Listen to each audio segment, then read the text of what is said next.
You're listening to the Nerd to Know Media Network. Join us at nerdtoknowmedia.com.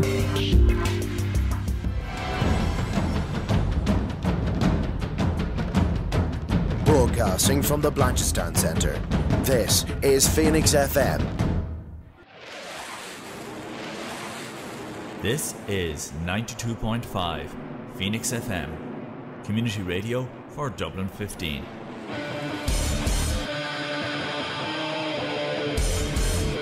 Hey everybody, it's JB Jeremy Borash, and you are listening to Darrow O'Connor on the...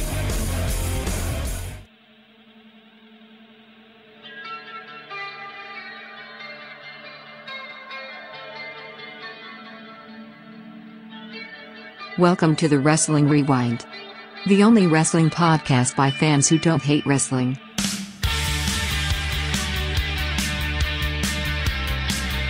Hello everybody, it is Tuesday here on Phoenix 92.5 FM, the Wrestling Rewind, show 95. My name is Darragh O'Connor and we're here to talk about show of all shows this year, WrestleMania 38 Night 2. And of course, if you checked us out on the Stu Penny channel, or even last week, we of course covered Night 1, the Sunday before Night 2.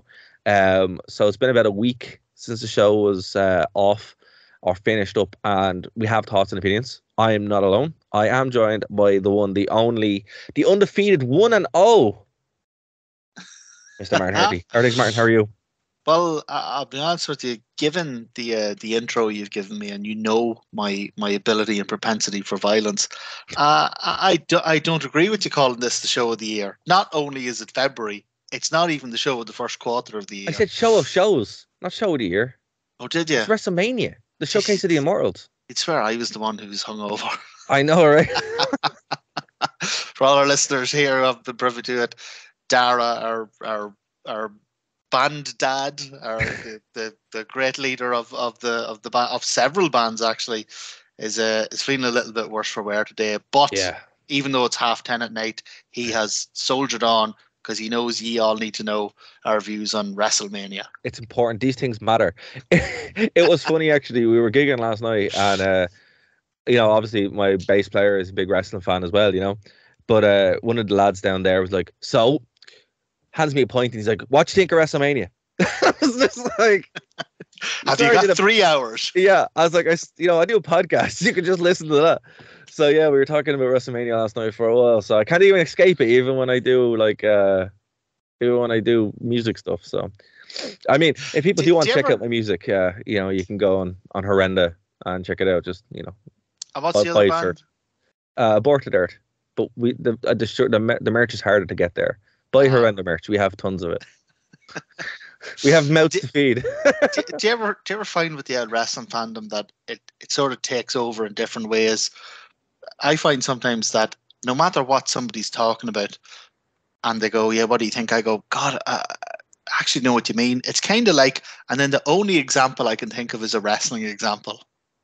So, I'll give you some background, and not to get too much into the point, but I was talking to a friend of mine, and she's a big drama head, and she used the word kayfabe, and I'm like, how do you know what that word means? and she doesn't watch wrestling. I was like, how do you know what that word means? And then she was going through it. I'm like, that's exactly what it means. But also in the band, we'd use a lot of wrestling terminology. We'd be like, oh, kayfabe it up, or do a shoot, do a work. Don't work yourself into. Don't work yourself into the shoot. Yeah, just for the laugh. Or it happens. Like, it's just as a wrestling fan, or you're like, oh, live the gimmick or whatever. It helps. Yeah. It just kind of. So someone says something really funny, you go, huge pop. Huge pop. No, yeah, literally you'd be like, oh, marked big for that, or huge pop. But it didn't go. Get over.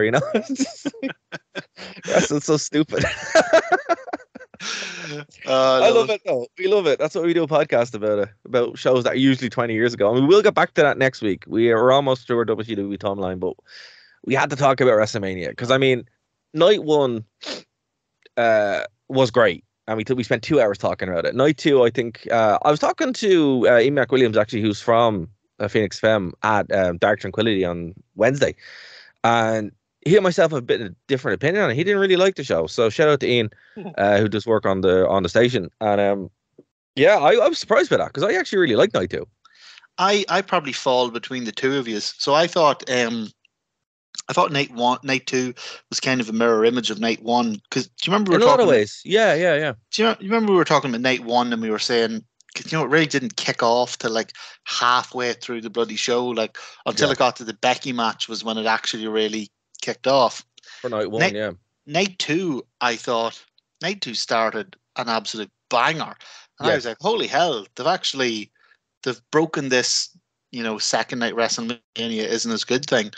I thought night two kicked off to a great 2-3 matches, and man, then it just day to death for me in the second half. I didn't. I don't think I liked anything in the second half. I'm very surprised by that. I'll be honest with you, but I do see why. Like the opener was a surprise, and particularly the actual finish. Like I really like RK Bros like double finisher. Yeah, That's just really cool. It's just a cool thing to see. I was glad to see them pick up the win. Alpha Academy were really impressive actually as well. yeah.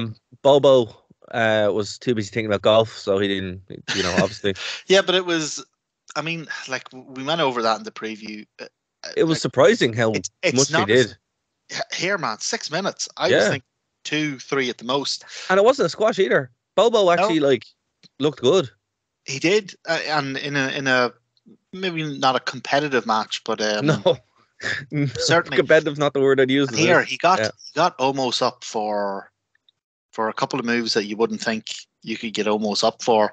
He is a very strong lad, though. To be fair, I'll tell you where it really ground to a halt for me was the surprisingly, because I thought this would be the match of the night for me, the Edge AJ Styles match. You know what? For me, yeah. The rest of and there's no excuse this time, as in, bloody 2 a.m. I didn't watch WrestleMania live. I went to bed. I watched part 1 live. I went to bed and I watched part 2 the next day. So I was fine. There was no fatigue or anything. Man, this match ground out for me. And 25. Yeah. Yeah, and the rest of the 25 minutes of nothing. Just dragged out. I watched the whole thing live. He got sick. I got sick the next day. I think I stayed up way too late. 2 nights in a row. Yeah. I just messed up my body clock and ended up having I had to stay in bed all on Monday and just get up to throw up. And I was just like, man, WrestleMania really messed with my body. Just to confirm that Dara's employers do not listen to the podcast. They do not listen to the podcast. They're aware. They know what's going on. Do you know what it actually reminded me of? The two shows. What? Do you know Metallica's albums Load and Reload? They're two half albums. Both albums have some really good songs in them. And if you could take both albums and throw out all the shit, you'd have one awesome album. That's a very good point, actually. I think that's what we have here with this. If you could take night 1, night 2, throw out all the crap, you'd have had one really good pay-per-view. And I know everyone is kind of, because I know you yourself are well behind the 2-night WrestleMania thing. I don't think I am. I think I prefer it being one night, cut the fat, give me 4 or 5 hours or something. But they don't cut the fat. It's 9 hours. Yeah. You don't remember the Kid Rock concerts? And then the MC Kelly concert, and then some people you haven't heard of. They don't. It's just 9 hours. They can't control themselves. If it was 4 hours, it'd be great. But they don't. Even in this, they didn't cut the fat because it was so much nonsense. It was one thing in night 1 where between every match you had to have an advertisement for what was going to happen tomorrow night. But what really bugged me about this part, night 2, was between every match you had a bloody 2-3 minute promo about what happened last night. It's like, dude, I'm not sitting down here watching part 2 of WrestleMania. Anyone who's watching this has watched part 1. Let's move along here. I did think that was very annoying. It was like, what are you doing? Why are you padding this out? You don't need to do it. And then a Snickers ad, and then a Geico ad. To be fair, though, the amount of money that they probably pay, I'll be honest with you, I didn't want the Snickers after this, and for the whole time, all I could see was a Snickers logo. I'm like, your advertising isn't working. I don't want a Snickers. But you know what it was? You probably needed one because, Dara, you're not yourself when you're hungry. That's a very good point. That's a very good point. Yeah, I still will defend night two of two-night WrestleMania. However, what would be better? A WrestleMania on a Saturday that's 4 hours long. Yeah. That would be the best thing in the world. But Do you know night what? two, I don't even mind a 5 hour show. It has to mean something. So, like WWE's pay-per-views, if they are going to do a 5 hour WrestleMania, that's fine. But that means all this other crap, Backlash, Fastlane, anything that's hold not on, a big hold on. How dare you? I'm sorry, WrestleMania WrestleMania backlash. Backlash. My apologies. WrestleMania Backlash. We're wrestling journalists here. We have to use the correct titles. But if it's not one of the sort of the big four, they got to limit those things to 2-3 hours max. I mean, 2.5 hours really. So I don't mind setting up for an AEW pay-per-view. It only happens once because you know it's going to mean something. You know it's going to be stacked. Exactly, and it only happens once every 3 months. And I know I'm going to die a death the next day, but then I know I don't have to do it again. If WWE is going to continue to have 16 pay-per-views a year, they're going to have to change the format somehow. I mean, the pay-per-view format, and even look, here's one that they should do: just reevaluate what they are, reevaluate what they mean. You know, I mean, one of the coolest things that they did that was so ahead of its time that I can't believe they haven't gone back to is Cyber Sunday and Taboo Tuesday. Yeah. Like, legitimately, that is such a cool thing that you just gave up on just when that was becoming relevant. Like, imagine Taboo Tuesday, but it's on Twitter. Oh, man. Oh, on Twitter. It's just like, there you go. It writes itself. Yeah. I mean, AEW should just do it. Like, legitimately. It would be really cool. You know, and then you can defend belts or there, you can have like a tournament or whatever. It's just, I don't understand what WWE are actually trying to do, particularly when they have such a depleted roster now. You know, I mean, like, this WrestleMania, right? And I'll be honest with you, it was a great WrestleMania. And it was a great WrestleMania not because of people who work there. I mean, Austin, Kevin Owens working with Austin, Johnny Knoxville having the greatest hardcore match in 20 years.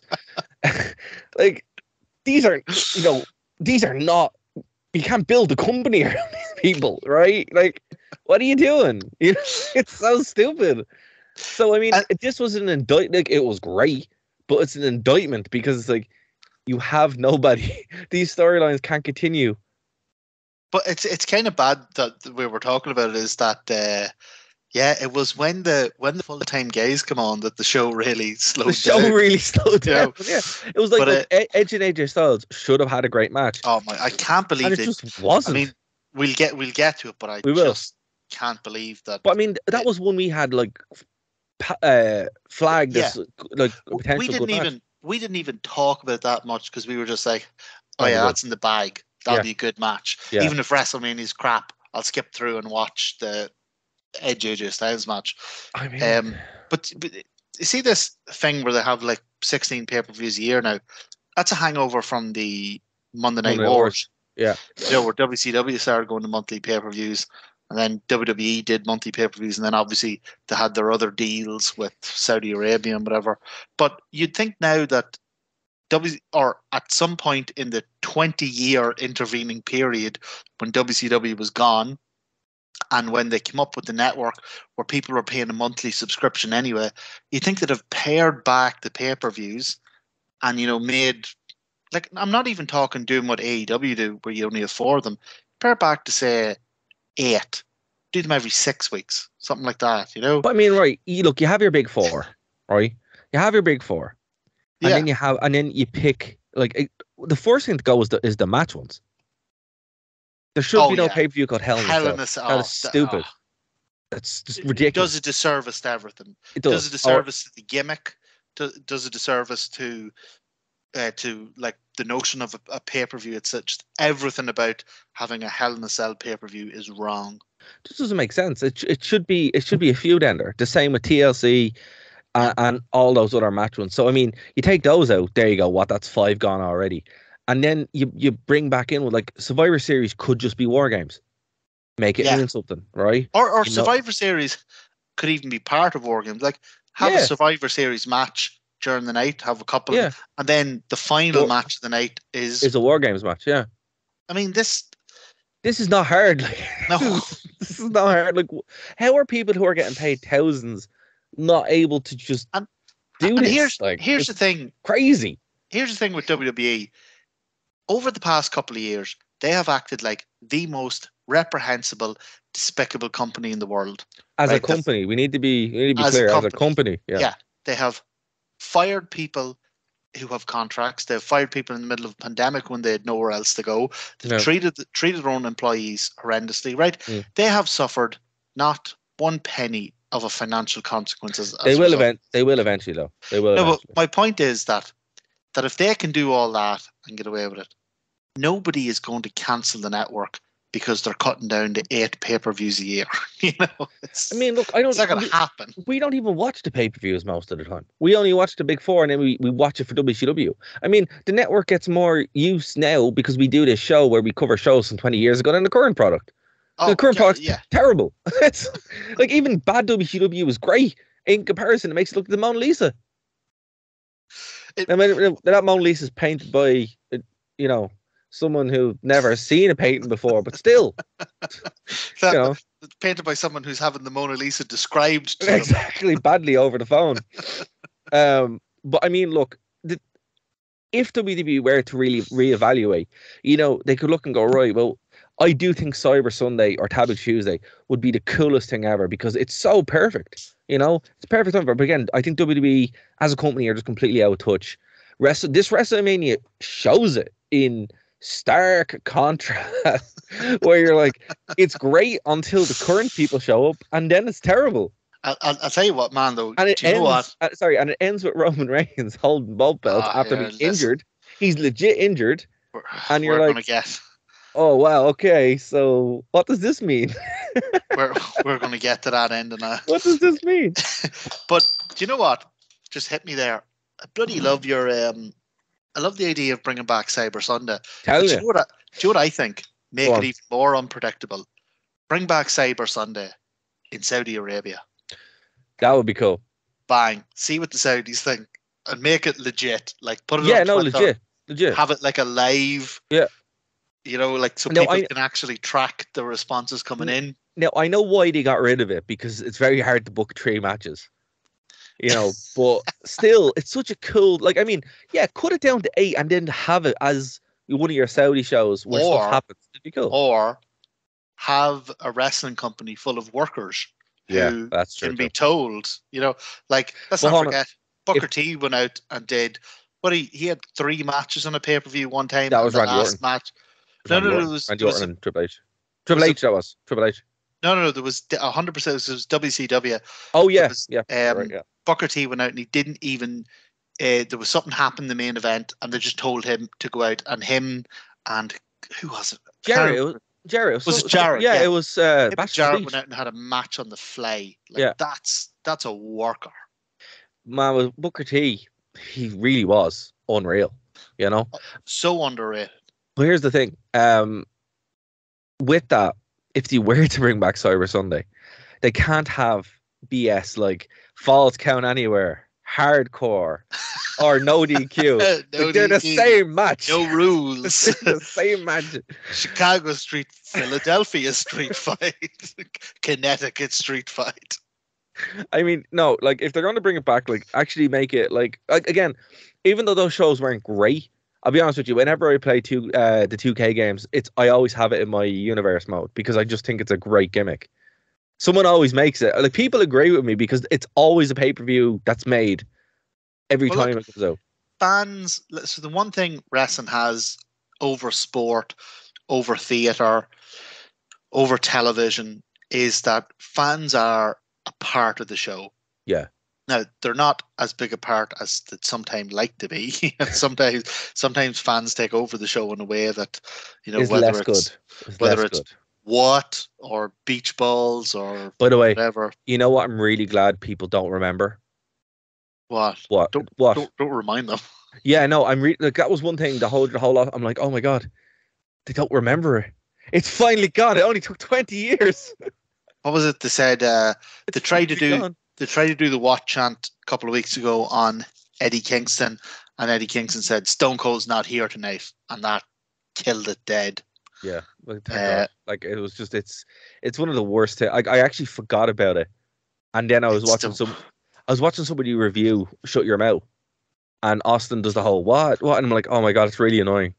That's really annoying. Like three worst things about wrestling, right? So for me, the What chant is one. Cody Rhodes. Well, we have different views on Cody. No, that's fair. For me, the What chant is one. Wrestling Twitter is probably number one. Probably the worst thing. 3 hour Raw. Oh God, yeah. When Raw went though, although see, it doesn't affect me anymore because I don't watch it. So yeah, but I mean, it still objectively is like I'm convinced in hell there's only one channel and it just plays Raw. It's just Raw. It's just Raw. That's all it is. It's like we have one channel and that's it. Welcome to Infinity Raw. And the other one would be probably the lack of like workers' rights that wrestlers have. Fair, yeah, that's fair. You know, but definitely, and as horrible as that is, and as much as a socialist as I am, that I believe strongly and passionately in workers' rights, yeah, still wrestling Twitter and the What chant are worse than that. Yeah, no, the What chant is. I mean, I'm just so glad it didn't appear, and I didn't realize that the potential of that appearing was there until WrestleMania had ended. And I was watching that video. I'm like, oh wow, that would have ruined everything. That would have ruined the whole show. It ruins everything. It's the worst thing. Never mind turning heel. It's the worst thing Stone Cold has done. Yeah, because it appeals to the worst, basest, most juvenile aspects of wrestling fandom. Yeah, like it's we can take over the show with it, and it's still part. And you're like, oh no, it's terrible. I actually can't believe it's a Stone Cold thing because it slaps me in the face as a John Cena thing. Well, it was Stone Cold on the severe downturn of his career, the last 2 years or whatever, and it just maintained all the way through until he disappeared for a long enough time where all those people cycle out. You know, so still, we better bloody get into this. yeah, let's get into it. Right. So the first match was RK Bro, who defeated the Street Profits and Alpha Academy. As I said, the show started off with a banger. Unexpectedly, I did not expect this match to be as good as it was. You actually did, to be fair. You actually 100% did. You called this. I was so confused because I put WrestleMania on. Like I said, it was the next day, so it wasn't a tiredness thing or anything. And the show opened with a triple threat tag. Hockey, hold on 1 second. I forgot one thing. So the worst thing that ever happened in wrestling happened. The show opened. How dare I forget about that? So obviously the best wrestler of all time came out. And Bret Hart. No, not Bret Hart. The other one. And I was like, oh, Triple H is going to wrestle. And he didn't. Oh. And he retired. And it sucked. And you know what? Automatically, I'm like, why didn't he give him the belt? Just give him a belt. All the belts. Just there. And he takes them home with him. And then he starts new belts. Should be the Triple H belt. Triple H Cup. Again, I'm only like half joking. Like legitimately, I would be okay with this. Would you though, as much as you love Triple H, would you insult him by giving him the 24/7 title? He could wear it as a proper belt to hold up the rest of them. I don't know. Use it to prop up a wobbly table. Actually, is it funny that I haven't seen that title in months? I don't even know who has it. I think is it still R-Truth? Well, I can only imagine that it's something that's been relegated to TV. Because I mean, it hasn't been on certainly any, like the only pay-per-views I watch nowadays of WWE are the ones that we review. So I mean, for all I know, maybe they're killing each other over it on Raw, but I have no idea. I mean, the closest thing that I saw to this was Mick Foley rolled up a fan for the 24/7 championship, and it wasn't a real championship. It was like a fake championship. Is that where it's gone? That's where it's gone. Yeah. Do you know what? Like, so the 24/7 championship is obviously like a neutered version. It's. Do you ever hear of squeezing a bull? So it's when you get the bull in the cattle cross. See, I'm using a lot of culture language here. You'll not know what I'm talking about. You don't need to go any further. So it's where you get the bull in the cattle crush. You don't need to go any further. Get the bull's out handbag, and you got a pair of big clamps, and you put them in. It basically means that the bull can't impregnate any cattle. It turns it into what we call a bullock. So Dana Brooke is the champion. It turns out she's a 2-time champion. Well, the point I was making was that the 24/7 title is a version of the hardcore title that has been crushed. It hasn't appeared on television in 2 months, and the title change took place in a restaurant on Raw. But the worst thing is that it hasn't appeared on TV, but we actually had a sort of a spiritual successor of the original hardcore title on this bloody show. Yeah, that should have been for the 24/7 title. And and you could have then made it something, you know. I mean, that's a very good point. It's a very, very good point. Like, here's what they should have done. Again, to fancy book it, because of course we're wrestling fans. Johnny Knoxville wins it, or Sami Zayn wins it, right? And he goes, "Oh, I'm the best champion ever, blah, blah, blah. I'm going to take this to WrestleMania with me." And then they feud over, and it becomes like the proper hardcore title where he have it's goofy. Because that match, I tell you what, we'll skip that because those are the two matches. The Bobo Lashley match was ridiculous. Let's talk about this. The Johnny Knoxville Sami Zayn match, right? That was the greatest hardcore match, like the actual hardcore title, not like barbed wire chairs and all that kind of stuff. Yeah, I mean, like actual like hardcore ink match, right? In 20 years. So it was so fun. It had goofy spots. Party Boy came out and danced for some reason, which was gas. it was the big hand got me. Oh, the hand was great. Now they missed the opportunity to call it Mae Young's Child, which they should have done. That was I saw someone tweet that was genius. I can't believe they didn't do it. I'll tell you what this was. Your reaction to this match will depend entirely on what you expect going into it. So if you expected this to be, so I was in two minds in this match. I was on one hand slightly disappointed because I thought Knoxville. Out comes Moxley. That's putting through glass. I thought Knoxville was going to do some insane, I don't know, jump off the top of the stadium or something. I thought he was going to do some insane bump, and he didn't. So that was. Well, I mean, he can't take bumps anymore. Yeah, he's like he got brain damage from the last. He got brain damage from the last Jackass movie. Yeah, the bull apparently gave him brain damage. Well, yeah, it was a bloody bull. I don't know what he thought was going to happen there, but I don't know because it was a bull that killed my great grandfather. So I could have told him, don't do that. It's a bad time, like waiting to happen. But if you went into this expecting that, okay, I could see you could be slightly let down. But if you went into this expecting nonsense, this was glorious. Yeah, I think that's fair. Do you know what? Nonsense sometimes in wrestling can ruin the show or kill the vibe of the show, but this was perfectly placed. It was the perfect match. It was the perfect opponent in Sami Zayn. Yes. My God, Sami Zayn can do anything. Sami Zayn is, and also I really appreciated the change his music.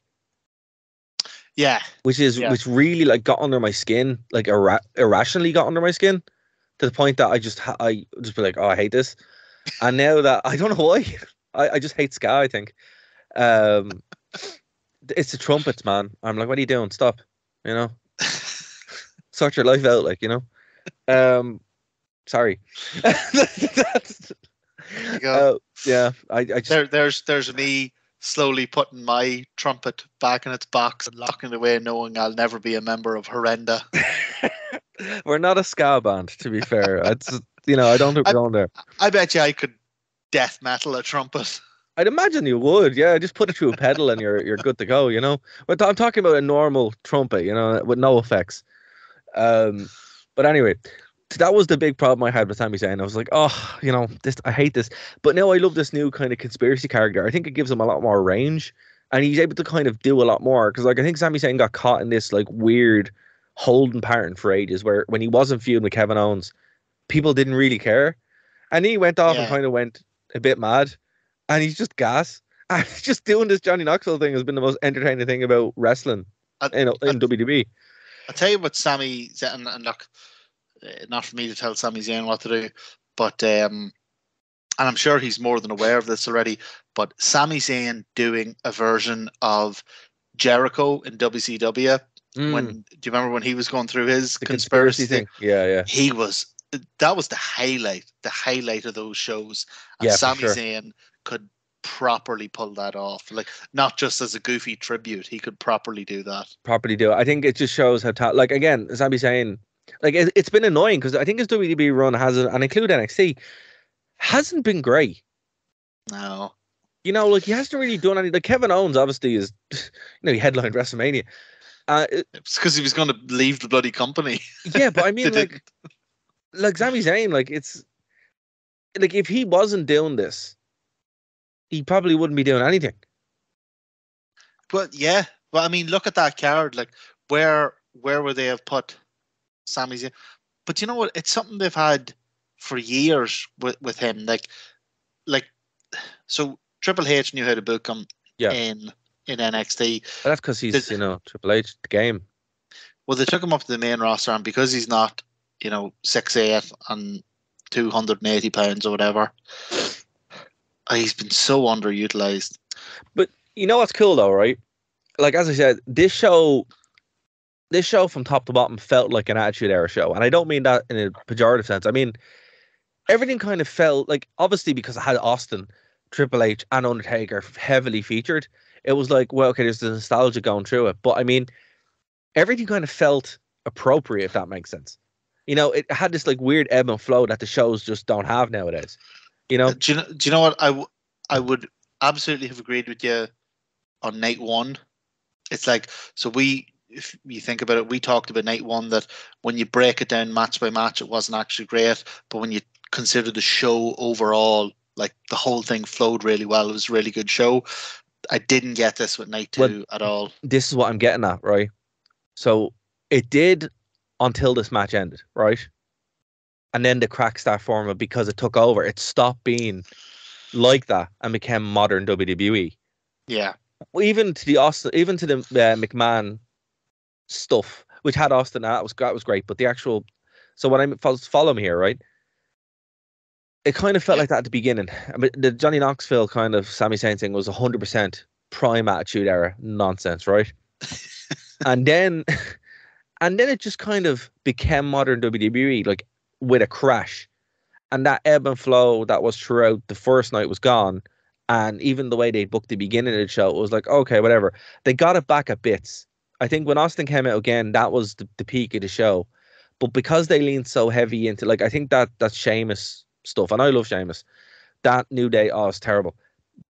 That didn't help things. Edge and AJ Styles just totally flopping, didn't help things.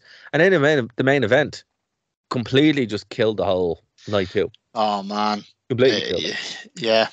Well, so look, so the Sami Zayn thing, like I said, Johnny Knoxville, Sami Zayn. I was sitting watching this, going, banger of an opener, a much better Lashley almost match than I expected. Oh yeah, this hilarious, ridiculous Knoxville Sami Zayn thing, and I'm thinking, holy hell, night 2 of WrestleMania is banging. This is great. Yeah, and then for me, the whole thing came off the track. Now, not off the track is probably the wrong analogy because that's very immediate. Because the Fatal 4-Way for the women's tag title wasn't actually bad at all. It just wasn't very good. It just had nothing to it. I mean, I wouldn't mind. It has my girl Naomi there. Yeah, and she was great. I mean, it's not short for talent. Like, no, like I wouldn't mind. I really like the Sasha Banks Naomi pairing. I think that's a great little tag team. But I just had no interest in it. I was like, they haven't made two things. They haven't made the women's tag team match, the tag team titles mean anything. I don't think they need it. No, you don't need a tag belt. Well, I'm quite in favor of a women's tag belt. Make it mean something though, you know. Well, look, I when understand. you I throw it on understand. here as a random fatal four-way, it feels like an afterthought. And then when you have a fatal four-way tag match, that's 8 wrestlers. You Yeah, have 8 wrestlers in there, and you give them 10 minutes. yeah. It's not like how am I supposed to care about that? It felt like they were just doing this for a paycheck. I'll be honest with you. It felt like, go on, get the girls out there, go out and get your WrestleMania bonus. That's what this Yeah. felt like. And I mean, fair play. I wouldn't deny any one of them a No, WrestleMania bonus, but absolutely not. but as a fan, I mean, I'm make the women's tag team championship mean something, make me care about it, and don't just grab 8 random women who you haven't got a spot for and give them 10 minutes. But that's what they do with the men's tag belts as well. I mean, look, you only need, and they're starting to do it. You only need one world title. You only need one tag belt, and that's the same for men and women. And then, and I'll tell you one thing: WWE's lack of interest in tag team wrestling has really been shown up this week because we had FTR versus the Briscoes, which was astounding. Yeah. And then FTR versus the Young Bucks, which I think FTR is the hottest goddamn tag team in the world right now. You're not wrong. You're not wrong. But I mean, like, it was just kind of disappointing because I was happy to see all those girls, but I'm like, oh, this doesn't mean anything. Yep. I What's mean, the point? Look at the talent here. Yeah. Sasha, Naomi, like Carmella in her day, not in her day, she's not beyond her day, but whenever they were really spotlighting her was great. Yeah. Rhea Ripley, Liv Morgan. Shayna Baszler, man. I think it's kind of wrong. It is kind of wrong that they were like, when I saw that in the ring, I'm like, there's something off here. Like, Charlotte should not be world champion. Any of these women should be. I said it the other week, and God, I think it's only been confirmed. I think Shayna Baszler has missed her window. Yeah, I think so too. I don't think it's going to get any better for her in WWE. No, I think Shayna Baszler's with Natalya for a reason. That's like a Freudian slip. They see her in the same spot. Like a dab hand, it's always going to be there, but that's it. Yeah. Which is really disappointing. Because it is, but that's what this felt like, and it was a bit of a bummer. There was a period of time there where Shayna was going to be, the next big thing in the women's division. Yeah, I miss Renato calling, Shayna Baszler. It was just, he always got you hyped up. It's like the Jim Ross kind of thing, But oh man, such a bummer. It really is. So look, if that was a bummer. Yeah, I was going to say, speaking of a bummer, in the radio business, folks, we call that a transition. We in the radio business, we do love a good bumming.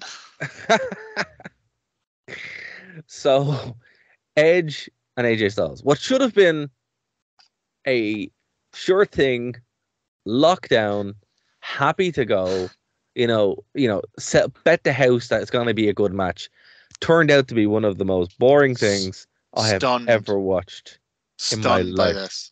In my life, it started off by AJ busting himself open on the set, apparently, which is crazy. Edge, that whole entrance was bizarre. And I'm like, okay. I mean, look, I like Edge, all right, but maybe should have stayed retired. No, look. Maybe. I mean, I don't think he should have stayed retired, but I think they are. They're overexposing him. They're overexposing him way too much. Overexposing is the word. I was going to say they vastly overestimated his ability. I don't think it's anything to do with his ability. I think they're just using him entirely wrong. Yeah, I agree. I mean, look, when he came back for Royal Rumble, I popped. He did have probably one of the best in-ring matches with Orton, and that whole feud was really good. But I mean, in good conscience, I just we're not going to have an argument about it. But for myself, I just need to acknowledge and put on record my opposition to that statement. That is fair. No, and I totally understand why. But I did enjoy it. I mean, I'm trying to be positive here. I'm not trying to be overly negative on the guy. But I think we're starting to see the cracks here now. I mean, like, this isn't the Edge from 15 years ago. Give the women 20 minutes. Yeah. Give Edge and AJ, tell them, go out there, 8 minutes, do the goddamn hits. Yeah. Do the absolute best that you can do for 8 minutes and then get out of there without hurting yourselves. This could have been a ladder match. 10-minute ladder match. Yeah, anything. This night 2 needed it had a joke gimmick. It needed a serious gimmick. Yeah. And it didn't have it. And I mean, like, yeah, you have AJ and Edge, two guys known for doing high spots, and I mean, there was nothing. Like, I mean, they talked. Look, it was so bad. They talked about Edge's ring gear for most of it. Well, it was. Let me just really. It was by some distance the longest match of the night, and it's the one we have the least to say about. Yeah, I mean, I don't remember one memorable spot from it. It was, and that's an AJ Styles match. Man, AJ Styles could have a good match with me. He could have a good match with a broom. He's legitimately like, so like I said when this started, we got to the Knox match. I was like, holy God, night 2 WrestleMania is banging. This is class. And then the 4-way, I don't really care about it. Like I said, it wasn't a bad match, but just it sort of maybe took some of the momentum out. But I was like, oh, here we go, Edge and AJ back on track. This is going to, oh man. And this was just, after this, the whole of Mania just went off a cliff for me. Yeah, no, that's fair. Well, look, the next one, it didn't pick things back up. I mean, hell no. It was just awful. Awful. And it was a minute. Awful on multiple levels. Yeah. No, it was, it was really bad. Really bad. So the match itself, Sheamus and Ridge Holland versus New Day, like you just said, went what, like a minute and a half? Minute. We've actually talked longer. We've talked longer. So the match itself was crap. Like, why have something on WrestleMania that's a minute? Unless it's, do you know what? There's an actual justification for that if you are putting over like a monster. Yeah. But this is just a tag team match. So that was bad enough. But what in the name of God have they done to Pete Dunne? Ruined them. That's what they've done. They've ruined him. He's Scrappy Doo. He's like this petulant little angry. Now known as Butch. Oh God. WWE strike again, right? And like, so when you look at the list of matches, you think maybe you could jump over this blip, 6 minutes, 15 minutes, 10 minutes, 25 minutes. And you're like, it's only a minute and a half. Like, but it wasn't a minute and a half, because from the last match ended to the next match started, there must have been 20 minutes, because you had this nonsense, 90 seconds of it, but you had however many minutes of intros, however many minutes of ads, however many minutes of here's what happened yesterday, here's what's going to happen tomorrow on Raw, blah, blah, blah. There's about a 20-minute gap between match 5 and match 7. I mean, look, since ground the whole thing to a halt. I mean, look, since you brought it up, I hate that entire stable. Sheamus. Yeah, I mean, I don't think it actually suits any of them. Like, I get what they're trying to do. They're trying to be like the gangs in New York, kind of Peaky Blinders kind of thing, 5 years too late. But it's really stupid. It's like, why don't you just have a stable calling yourself United Kingdom? Because or the British Isles. Because then everyone in Ireland would reject it. Yeah, but I reject it. They're doing the same thing. Like, it's just, I don't know. Like, it's the Peaky Blinders. Yeah, but except 5 years after Peaky Blinders. Yeah, but Sheamus is the Celtic Warrior, not the Peaky Blinders guy. I mean, or even I don't know. Look, there's other things they could do except for this, but I think it looks really stupid. Like, it looks it's the similar thing as having like a superhero gimmick, or no, actually, to go way back. Do you remember when Paul Burchill was a pirate?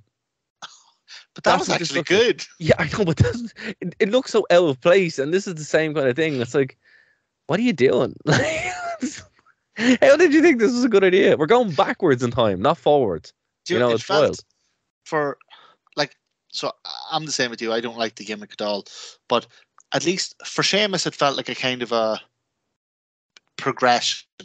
Because I mean, like, this is very superficial storytelling here. We're talking about, like a flat cap and all. So for Sheamus, that felt slightly a natural turn to take.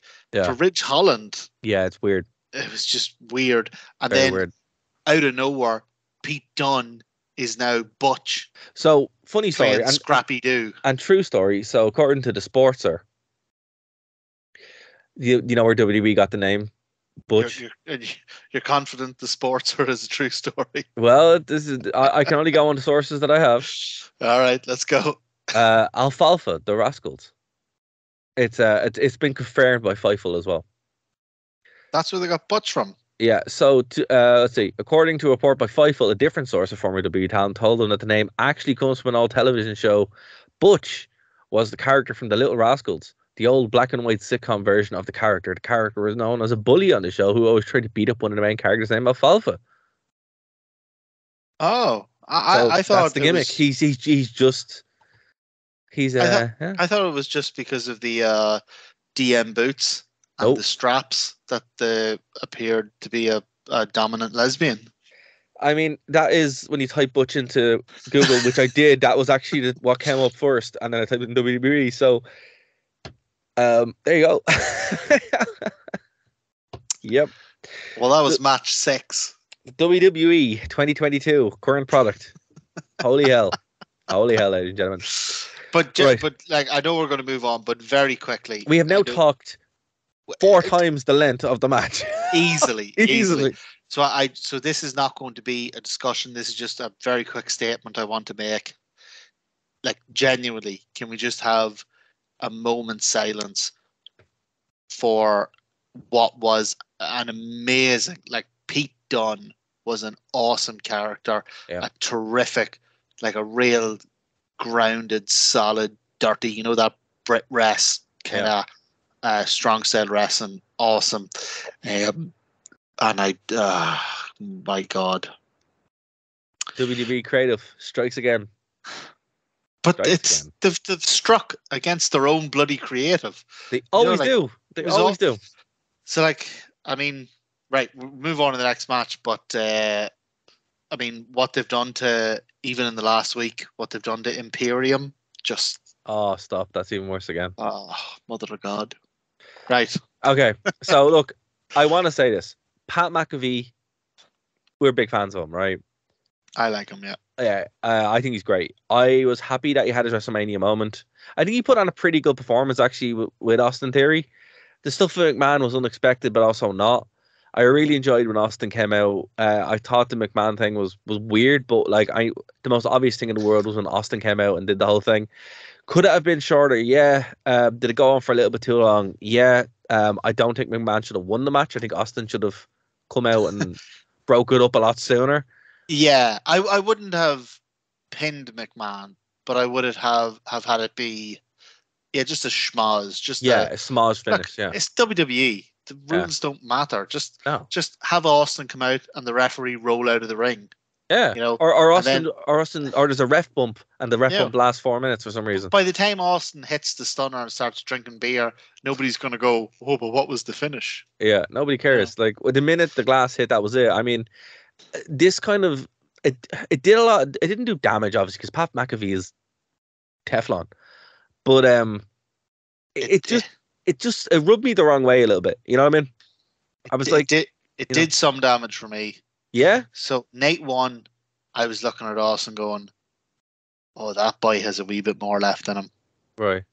You know, Nate, and it actually wasn't his fault at all. But Nate too, I was like, no, stay retired, Austin. You're grand there, lad. You're grand. Yeah. Do you know what? And do you know what? He was a bloody champion. So what happened was, Pat McAfee and Austin Theory had their match, went a wee bit too long at 10 minutes. Although, to be fair play to Pat McAfee for having a 10-minute match at WrestleMania. Yeah, and it wasn't a bad match either. It was a tad long now, to be fair. It really was, but still a good match. Yeah, not a bad match at all. So obviously then Mr. McMahon got annoyed and stripped off and jumped into the ring. Pat McAfee had a match, and for those who are listening and not watching the video, I am using the biggest most aggressive, most exaggerated quotation marks around the word match you've ever seen. And then Austin came out. Yeah. So like I was saying, like for me, Austin on night one was fantastic. It was a revelation. It was, like you were saying that if you had known about it, you would have flown out there. Yeah. Night two, like I get that it was just a bit of fun, just a bit of crack, but it really took the shine off for me. I mean, he was probably feeling every bar of the match the night before. Yeah, and fair play to him, because he, like, we all expected a duck a clothesline, drop a stunner, and he went and had a bloody 10-minute match. Yeah.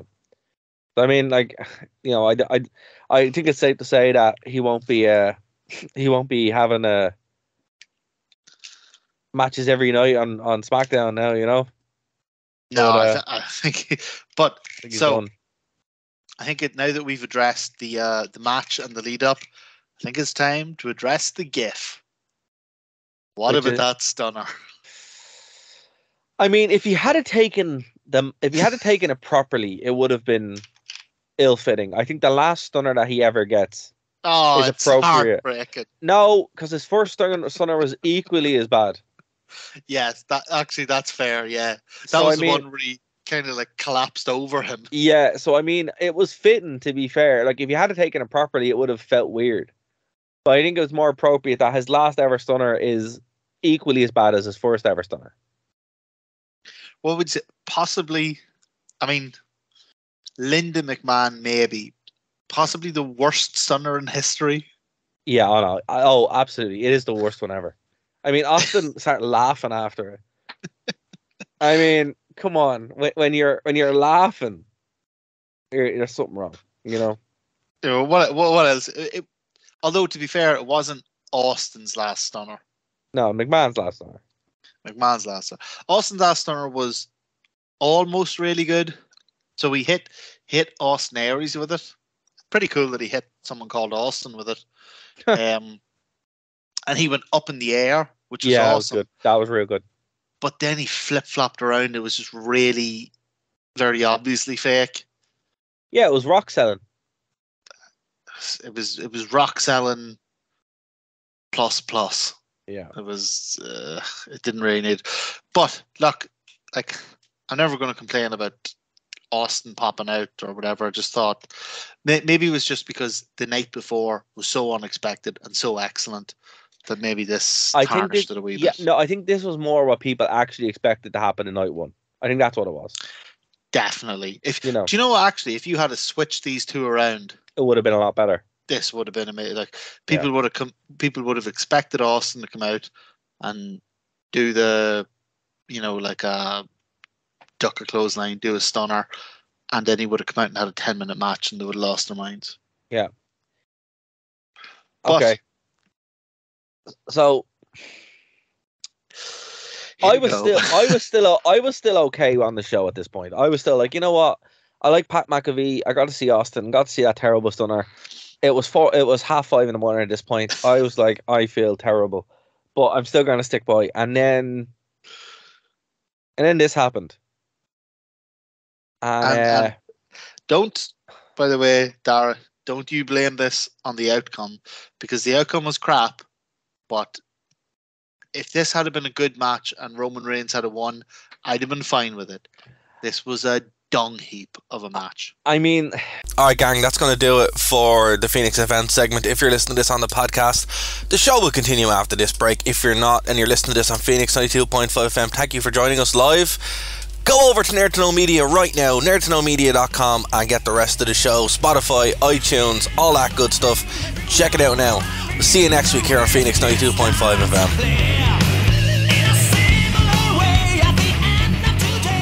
Do you have nothing else to do on a Saturday? Do you like nerd things? Now check out Nerd to Know Basis here on Phoenix 92.5 FM, 5pm to 6pm, and then head over to nerdtoknowmedia.com for all of our shows as part of the Nerd to Know Media radio network. Thank you for listening to a Nerd to Know Media production.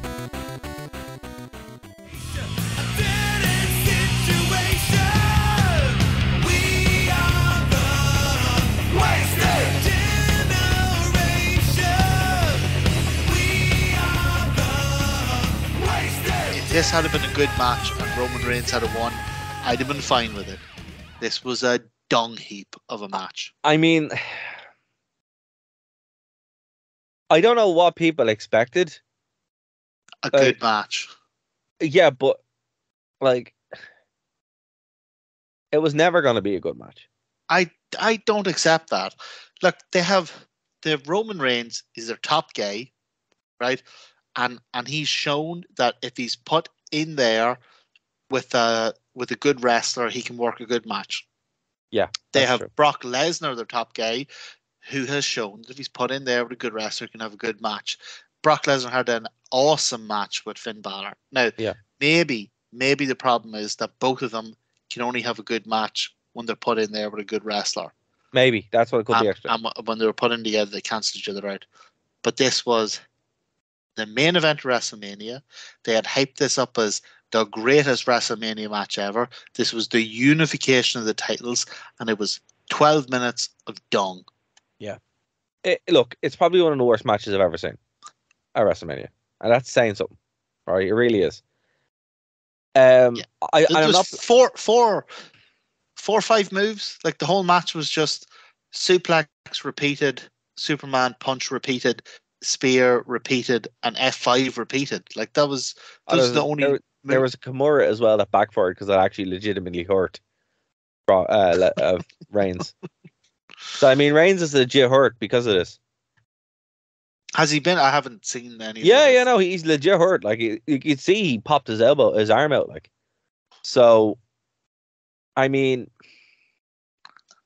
I don't know what. I don't know. Easy prayer for Cody Rhodes. Well, look, the match itself was terrible, and if you don't believe us, watch it yourself, right? Yeah. For me, it's not so much that the match was bad; it's that it wasn't that the finish was bad, because it was. But I mean, with Roman Reigns now being the WWE and Universal Champion, who is going to beat him? I mean, it's obviously going to be The Rock. The Rock is coming back, but I mean, that still leads to the same problem where your top star, who beat everybody, can only be beaten by The Rock, who will not be there for more than one night and may not be there at all. They're setting up this thing where they want The Rock versus Roman, and that's what they do want. That they've wanted it for years, and it's going to happen. But I mean, it doesn't fix the problem here that there is nobody left on this show that can actually carry the company. But here's the thing. Look, even if the Rock thing happens, which I guarantee it will. I guarantee it will. I'm highly... They would have to pay him so much money that it wouldn't be worth their own. But look, let's say it does happen. Right. Even if the Rock thing does happen. Right. The Rock isn't winning. So... Now that's interesting. This Reigns, who already is regarded as, the new version of Cena. Like, people don't want him to win, but he keeps winning and he's shoved down our goddamn throats. You have Reigns go over Lesnar, and then you have Reigns go over The Rock. Oh my God, people will be so sick of him. But who does it benefit? But who does it benefit? It doesn't benefit any. Like, I mean, look, everyone knows it's the Cena thing again. But I mean, the Cena thing at least was a different time. It was terrible, and I hated it. I'll be honest with you, I really did. Yeah. I find Roman Reigns a lot more palpable or tolerable than Cena. I couldn't stand Cena at all. But still, like, at least then there was people who you could actually legitimately see. There was, Undertaker, Triple H, Randy Orton, Edge, Jeff Hardy, Umaga. The list went on and on and on and on and on, and that's why people were annoyed, because like there's so many people here that could have that spot, right? With this, there's nobody. There's nobody. Means, like, if that's what you want, I mean, it's your company. If that's what you want, have Reigns go over Lesnar by all means. But for the love of God, be building somebody up to eventually go over Reigns. Like, Reigns can't be your champion forever. Like, this is who? Like, Cody Rhodes is the only one I can actually think of. And what's going to happen is he'll have the match with Cody, he'll be decimated, and then Stardust, which I'm okay with. Yeah. Well, because Cody's already has his... Now, again, we talked about it in this the first night. An amazing debut. Yeah. A great match at Rollins. Yeah. And now Cody's out on Raw on Monday. First match, The Miz. Yep. Welcome back. Welcome. Welcome back. Every day it's closer and closer to Stardust. Every day. I honestly can't tell which you're going to be happier about. If your prediction about Stardust comes true, or if your prediction about WWE being sold comes true. Can't tell man, which they could happen in the same one week. you're emotionally invested in. Imagine. But both are like, it's one of those things where you're like, it's crazy because it's like there is literally nobody. Like you can't buy anybody else. Like Drew McIntyre, like has been like lowered so badly that you just couldn't take him seriously. He's been feuding with Baron Corbin for 6 months. Exactly. Shinsuke Nakamura, complete joke, right? So you can't take him. Gone. Right? Gone completely. The Miz, right. They could have kept him as like a real, like a killer that they only used every so often. Yeah. I mean, Seth Rollins, we've already seen Seth Rollins been beaten comprehensively, right? Kevin Owens got battered. So, I mean, like, there's your night one. All the big stars night one. You can't use any of them to go against, right? And even if that hadn't happened, Lesnar had already made goobers out of the whole roster at a Elimination Chamber. Correct. Yeah, I forgot about that. That's very, very true. You know, you have Bobo who was beaten, Edge, AJ Styles, both been beaten comprehensively again by Roman Reigns. And that's it. That's everybody. Genuinely, who? There's nobody. That's everybody. Orton. But Orton and Lesnar? No one wants. No, sorry, and Reigns? Nobody wants that. No, there's nobody. So, I mean, obviously it's wrestling, so they can give the title to whoever they want. But there's nobody legitimate who can bait Reigns that won't be just shat on by the fans. Well, I mean, I don't even think that really matters so much because that's happening anyway now. But what I mean is, like, there's no one that it would make sense to give the belt to. Yeah, unless it was like a small finish. Especially now that it's one belt. Yeah. Who carries the company? Yeah, it's Reigns. That's it. That's all I got. It's the Roman Reigns show. Which, I mean, look, fair enough. It was kind of the way it was going to be, but like now they can't walk that back. I mean, if Lesnar had a won, right, it would have given them room because Lesnar's like, look, I'm retiring. I'm the greatest of all time. Bye.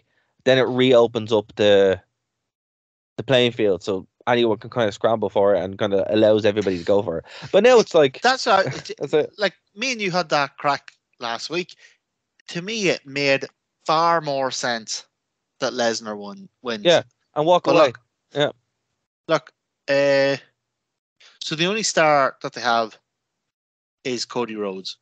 So Cody came out on Monday and made a pretty good promo. Now, not to sound like a bitter AEW sexual, but it was AEW's Cody Rhodes, and he did an AEW promo.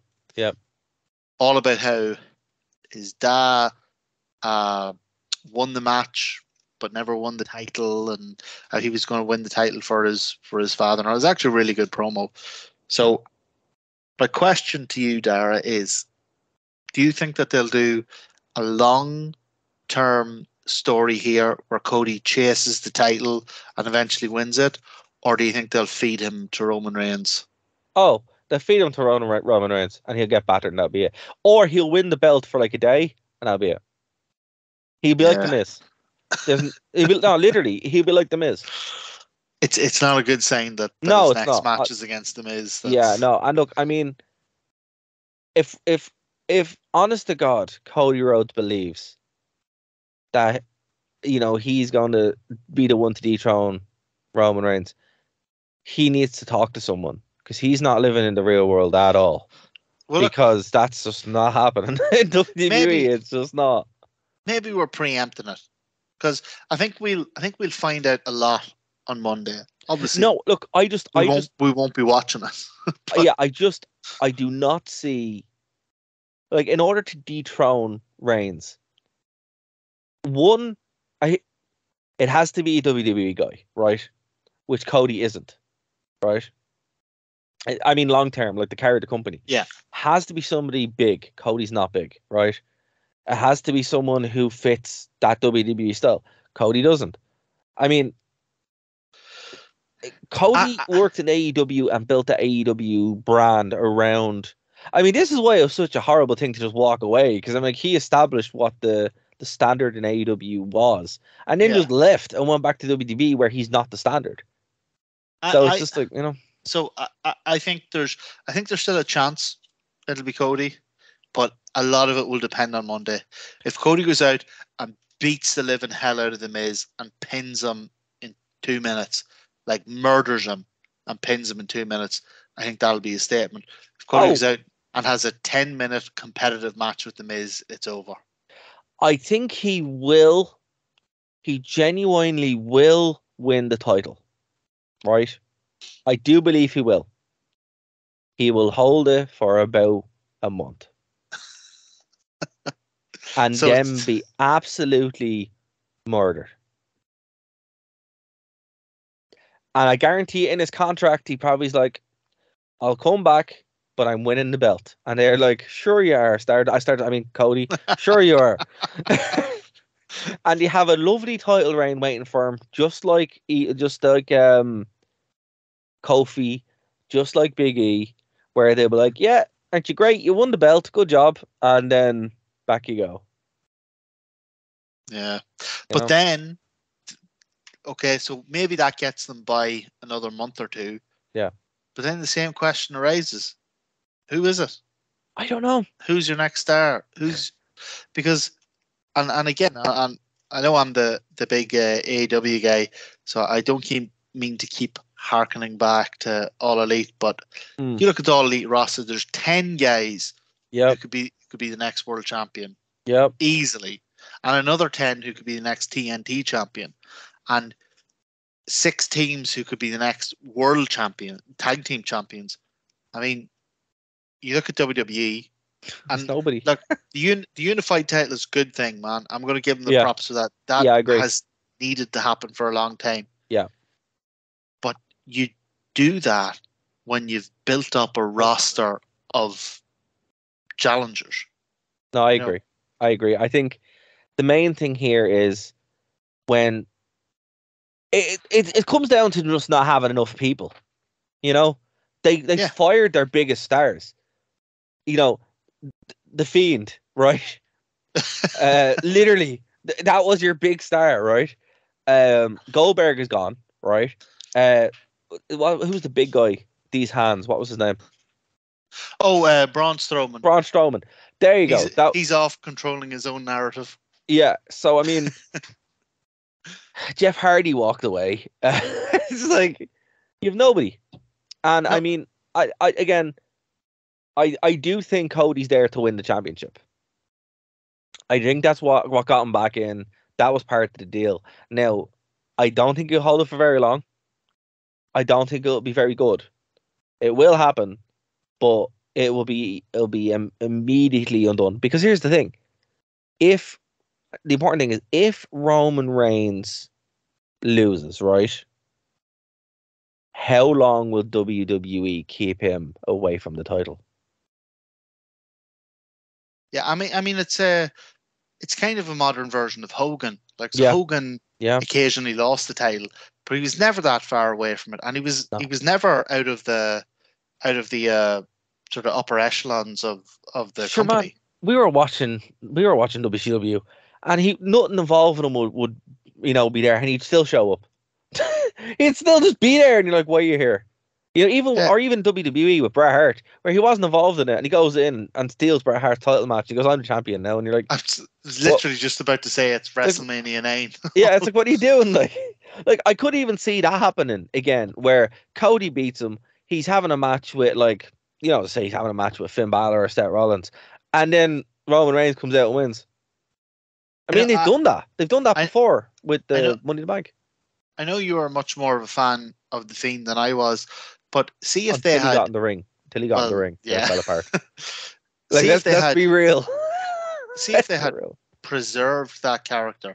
Yeah. Like really, do you remember the first couple of weeks Like that was amazing. Unreal. If they had preserved that character and kept him for like these kind of special occasions, he could have been a genuine, like an Undertaker level monster who showed up just at the most inopportune times and who was always a threat.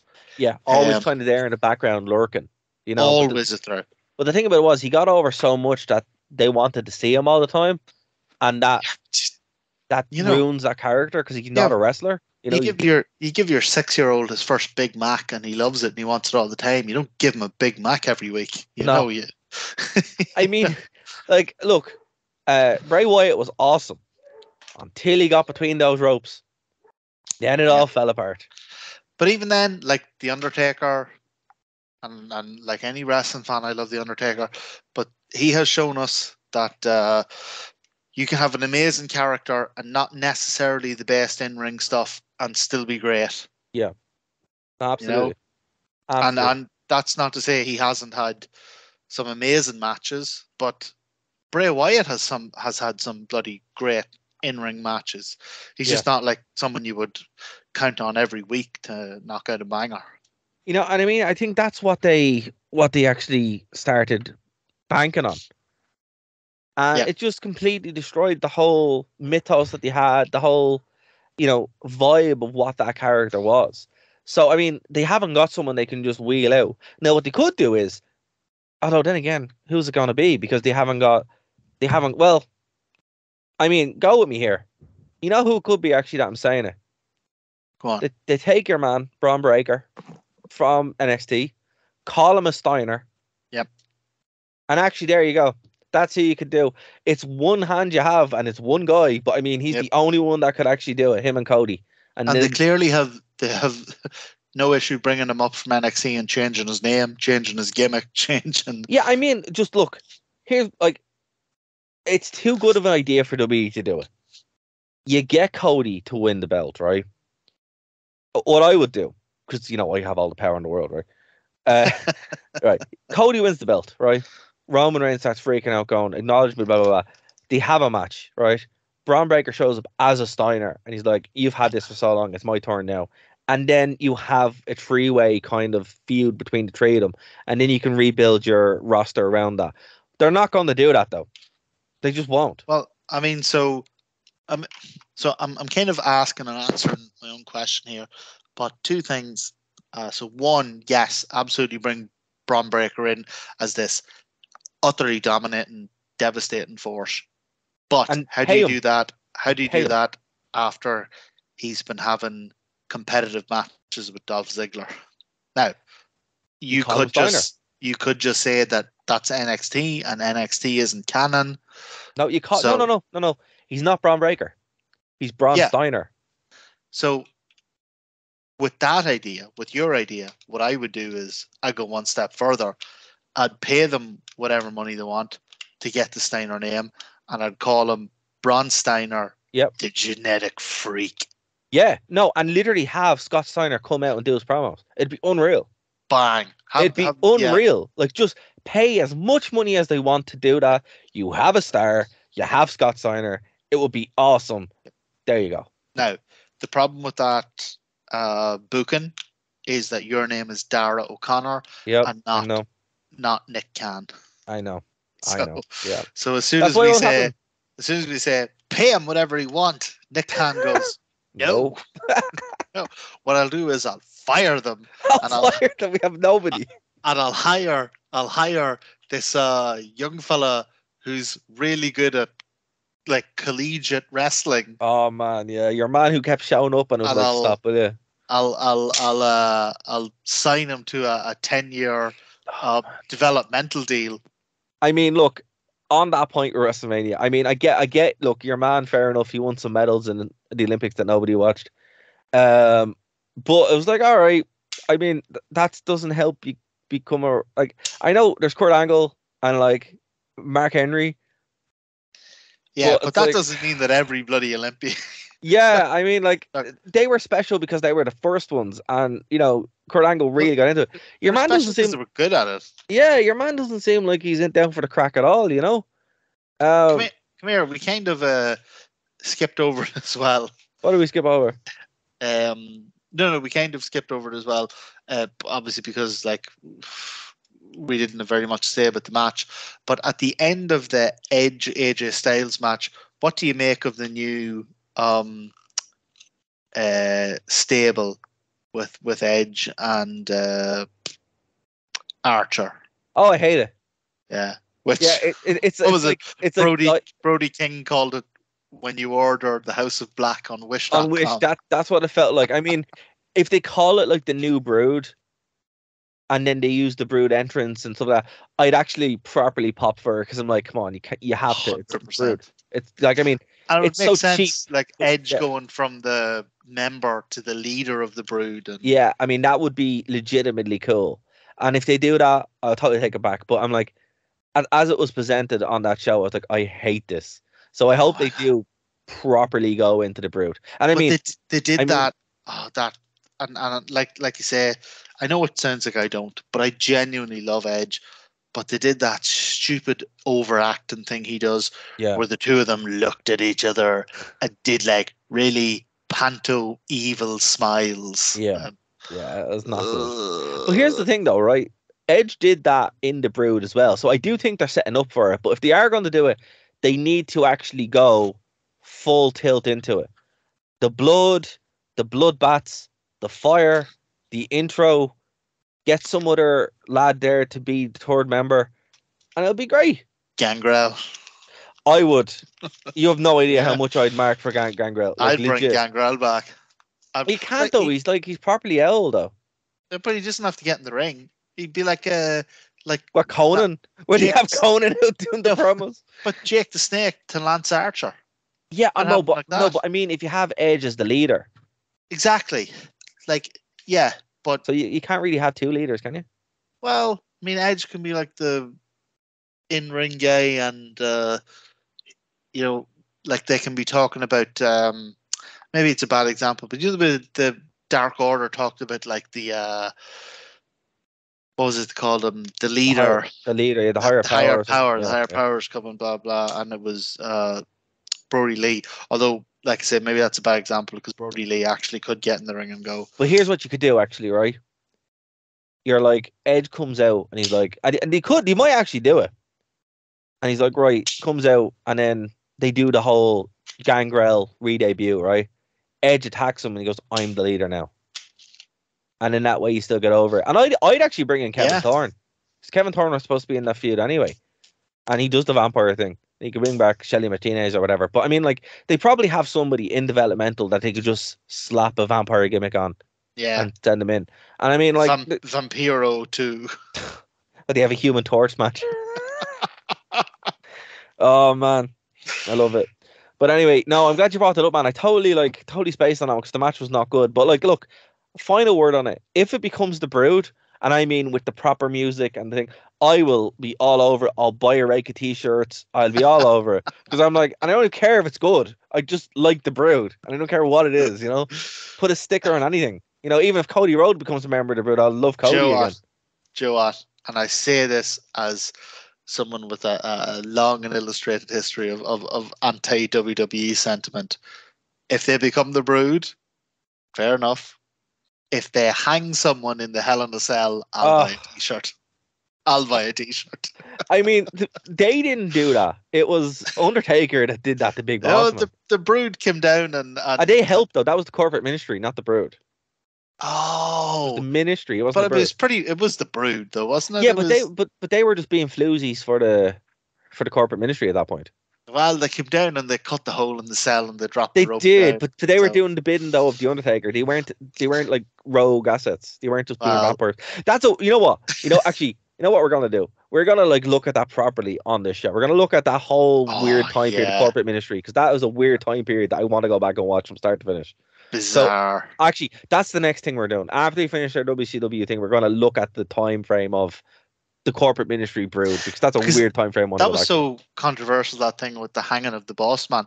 I kind of love that. Maybe it's because I was much younger when I was watching it, but I love that. I thought that was like genuinely horrifying as a child. I mean, a lot of cool stuff that they did at the time was great, and actually it'd be cool to go back to it. So, guys, we are gonna. You heard it first. Professionals that we are doing show planning while doing the show. Yeah. And then we'll talk about how it confused me so much a few weeks later when the big boss man showed up. I said, "No, but you were lynched. you were killed. We saw it. You're dead."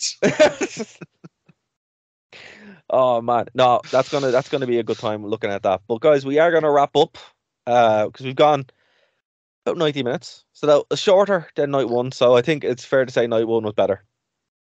Yeah, absolutely. And Pretty even when you break it down the way we looked at it, like we talked about how night one, when you break down match by match, wasn't great. Yeah. When you look at it as a whole, it was better. Even as a whole, night two wasn't. If it was any kind of whole, it was the ass kind. Oh man, that's that's a sequence of words. Yeah, that's definitely a sequence of words. There's going to be a fair amount of editing on this show, I tell you, for the radio.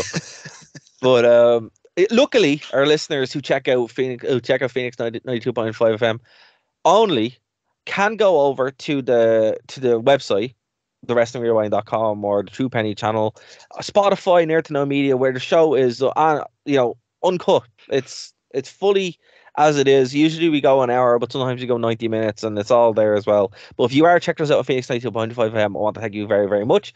We'll encourage you to go over to wherever the shows are hosted, because there is loads of them. We have a lot of them. We're on 95 now, so we're like 5 away from 100, man. That's going to be fun.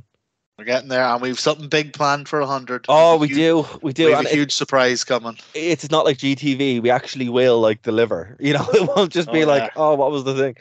GTV actually was supposed to be Goldust, so tying that back to Cody. Maybe Cody could pick it up and go, "It was me all along, Austin." Man, we got Goldust. It is going to be the worst podcast ever because I will mark out and not be able to speak. This is fair. I have just the hugest level of admiration for Dustin Rhodes. Just love him to bits. That is fair. Actually, I think I like Dustin more than Cody. I do anyway, like personally. You like random junkies fighting in Dublin more than you like Cody. I mean, they can work a little bit better out. Themselves better. The gimmick, they're actually buying into their gimmick. The gimmick's better. The gimmick's better. Well, look, so yeah, we do have something cool coming up. Not going to spoil it just yet.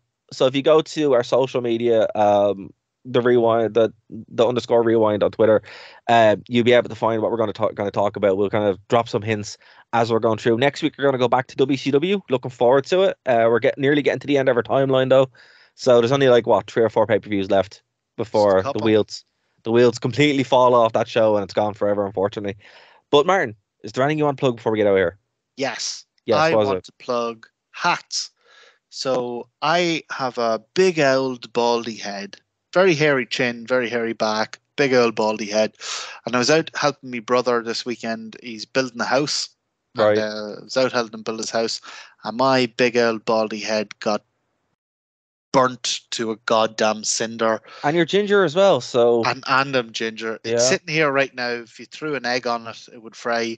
Oh, but man, not good. It's only a matter of time before it gets to the stage where, I'm having conversations with people in work and they can't look at me because they're just looking at the blistering and the peeling on top. So, yeah, if I was going to plug out this week, I'd plug hats, headwear.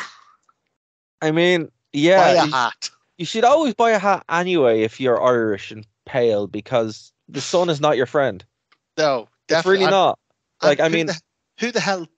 I know the sun's not my friend. Who the hell thought it was going to show up in Armagh in March? But that's a fair point. I mean, we got a surprisingly nice day on Saturday, and that was puzzling. I mean, my long hair covers my neck, but if I didn't have the long hair, I'd have to always have my neck covered because I just roast on my neck and my arms and my face and anywhere that the sun sees, because I am also a ginger and pale. It's not fun. We're like Seamus. We're the Celtic warriors. Yeah, we're not supposed to see the sun. The sun is our mortal enemy. It's the ultimate heal for Irish people. It's just we see it and that's it. It's just we have to do the job for it. Put it over. Put it over. But yeah, folks, I will of course plug the WrestlingRewind.com, True Penny Channel, Nerd to Know Media, Phoenix 92.5 FM. And of course, again, if this is your first time checking out the show, spread the word of the show. That really helps us a lot. You can email us, the WrestlingRewind@gmail.com, nerdtoknowmedia@gmail.com. And yeah, we'll talk to you next week. My Twitter is @DaraWV. Again, hashtag save Dave. He'll be coming back soon. Yeah, he's coming back soon. Like VR, Dave is coming. Exactly. It's back in 6 months. Back to the 3-man booth, you know. So 3-man booth. You know, we should play vignettes of like just random clips of Dave just responding to things. But yeah, so when he comes back, we will be. I think we'll be maybe for the 100th show. I'm not too sure, but he either said 3 weeks or 3 months. I think that's a good target. I think show 100 is a good target for Dave. I think so. Yeah, sure. We'll try again. You can get him at Dave Stevens, and Slobber Knicker is you. Yep. So yeah, if you want to follow somebody who's randomly shouting at members of the DUP, that is the Twitter account to follow. That is fair. My Twitter is sometimes wrestling, often not, but I will talk about wrestling sometimes.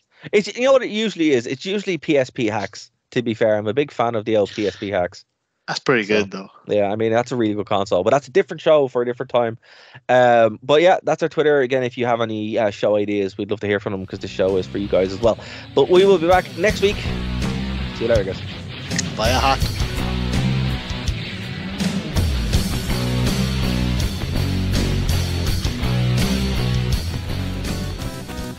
Thank you for listening to a Nerd to Know Media production.